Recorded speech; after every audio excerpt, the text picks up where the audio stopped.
अस्सलाम वालेकुम।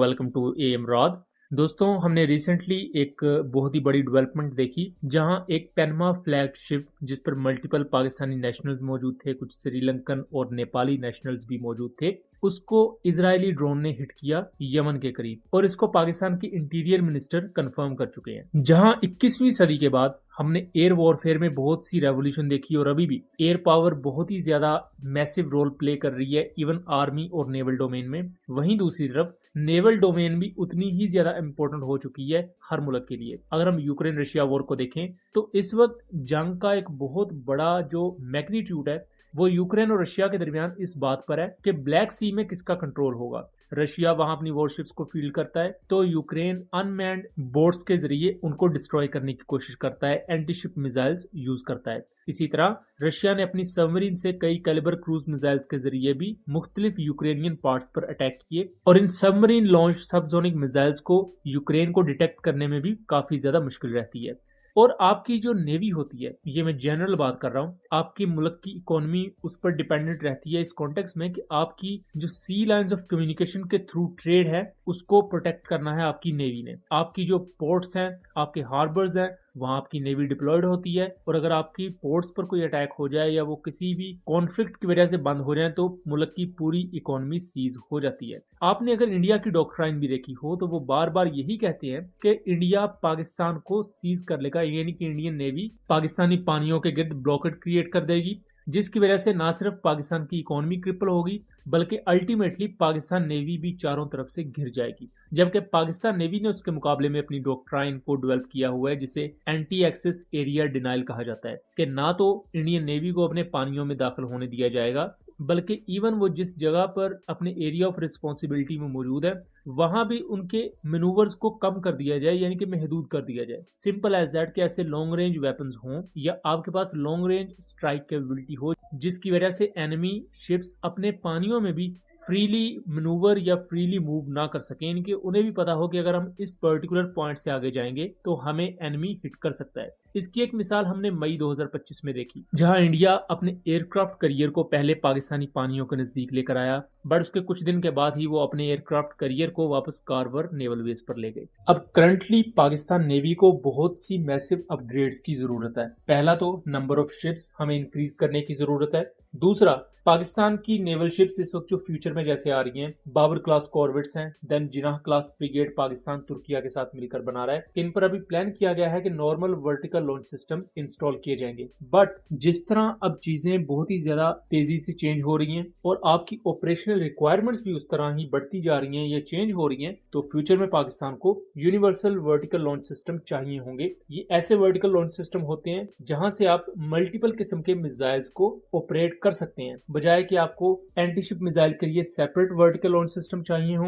और surface to air missile system के लिए सेपरेट वर्टिकल लॉन्च सिस्टम चाहिए हो। इसी तरह पाकिस्तान नेवल एयर आर्म में अब डेडिकेटेड फाइटर एयरक्राफ्ट का एटलीस्ट 1 से 2 स्क्वाड्रन मौजूद होना जरूरी है। हमने कुछ अर्सा पहले एक वीडियो बनाई थी जिसमें हमने ये ओपिनियन दिया था कि अभी भी पाकिस्तान नेवी की एयर आर्म में J-16 या J-10C को इंडक्ट किया जा सकता है, बट उसके लिए सबसे अहम चीज ये है कि नेवी को रिसोर्सेज प्रोवाइड किए जाएं। करंटली पाकिस्तान नेवी का अगर बजट देखा जाए वो इसकी जरूरियात या इसकी ऑपरेशनल रिस्पॉन्सिबिलिटीज को देखा जाए उस हवाले से बहुत ही ज्यादा कम है। यही वजह है कि मल्टीपल अभी जो प्रोजेक्ट्स पाकिस्तान नेवी के हैं वो हमें थोड़े से स्लो पेस पर नजर आते हैं, जबकि उसके मुकाबले में इंडिया अपनी नेवल स्ट्रेंथ को दिन ब दिन बढ़ा रहा है और आने वाले वक्त में इंडिया फ्यूचर में ये समझता है कि उसके पास 200 के करीब नेवल वॉरशिप्स होनी चाहिए। अब इसी दौरान हमने इजरायली साइड पर भी ये देखा कि एक शिप जो कि ईरान से यमन जा रही थी और उस शिप पर कुछ पाकिस्तानी नेशनल्स भी मौजूद थे,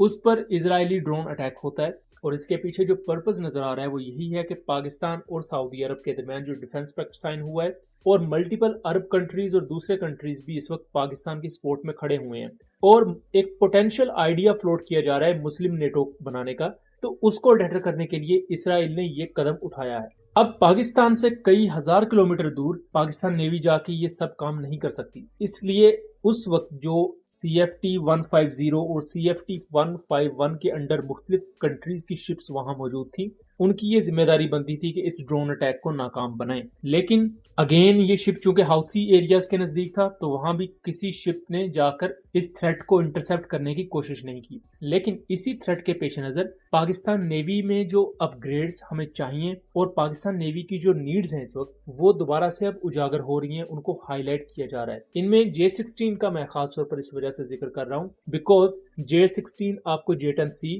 اور کرنٹلی سرونگ JF-17 بلاک 3 کے مقابلے میں زیادہ کامبیٹ ریڈیس پرووائڈ کرتا ہے. اس کی فیری رینج زیادہ ہے, یہ زیادہ اینٹی شپ میزلز کیری کر سکتا ہے. یہاں تک کہ J-16 کا آپ ایکسکلوزیو الیکٹرونک وارفیئر ویریئنٹ نہ بھی لیں تو اس کا normal multi role aircraft variant جو ہے وہ بھی 1 سے 2 ڈیڈیکیٹڈ الیکٹرونک وارفیئر پورٹس کو کیری کر سکتا ہے. اور ایسا ایئر کرافٹ ایک mini electronic warfare aircraft کے طور پر کام کرے گا, جس کے پیچھے آپ کے اگر JF-17 بھی اینٹی شپ میزلز کیری کر کے جا رہے ہیں تو آگے ایک الیکٹرونک کلاؤڈ آپ کو J-16 پرووائڈ کر سکتا ہے, جس کی وجہ سے آپ کی اسٹرائکنگ کیپیبلٹی اور زیادہ ڈیڈلی ہو جائے گی. آپ انڈیا کی اسٹریٹجی کو بھی نوٹس کریں تو وہ MiG-29K کے بعد رافیل ایئر کرافٹ لے رہے ہیں, اور یہ دونوں ٹوئن انجن ایئر کرافٹ ہیں, یعنی کہ زیادہ رینج پرووائڈ کریں گے اور زیادہ لوٹرنگ ٹائم آپ کو ملے گا. ایون دو کہ ان دونوں فائٹر جیٹس پر آپ کو سب سونک اینٹی شپ میزائلز دیکھنے کو ملیں گے, جبکہ پاکستان CM-400 AKG جیسا ایک ہائپر سونک اینٹی شپ میزائل بھی یوز کر رہا ہے.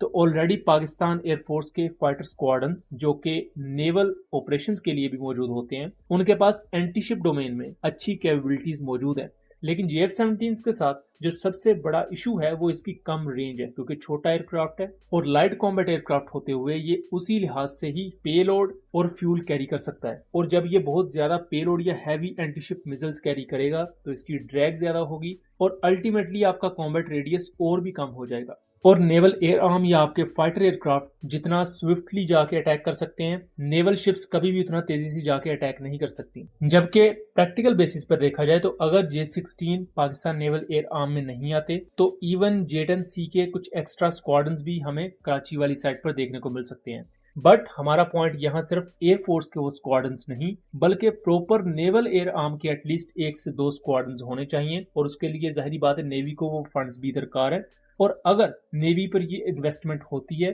تو فیوچر میں نیول کیپیبلٹیز پاکستان کی بہت زیادہ بڑھیں گی, بلکہ اس کے ساتھ ساتھ جو ابھی پاکستان کو اپنی چھوٹی فلیٹ کی وجہ سے ڈپلوائمنٹ میں کچھ ایشوز آتے ہیں وہ ایشوز بھی ایڈریس ہو سکیں گے. سو دوستوں, یہ تھا ایک انالیسس. امید کرتا ہوں چیزیں کلیئر رہی ہوں گی. ویڈیو پسند آئی ہو تو اسے زیادہ سے زیادہ شیئر کیجیے گا تاکہ اس طرح کی مزید انفارمیٹیو ویڈیوز ہم آپ کے لیے لے کر آ سکیں. ملیں گے اگلی ویڈیو میں, تب تک کے لیے اللہ حافظ.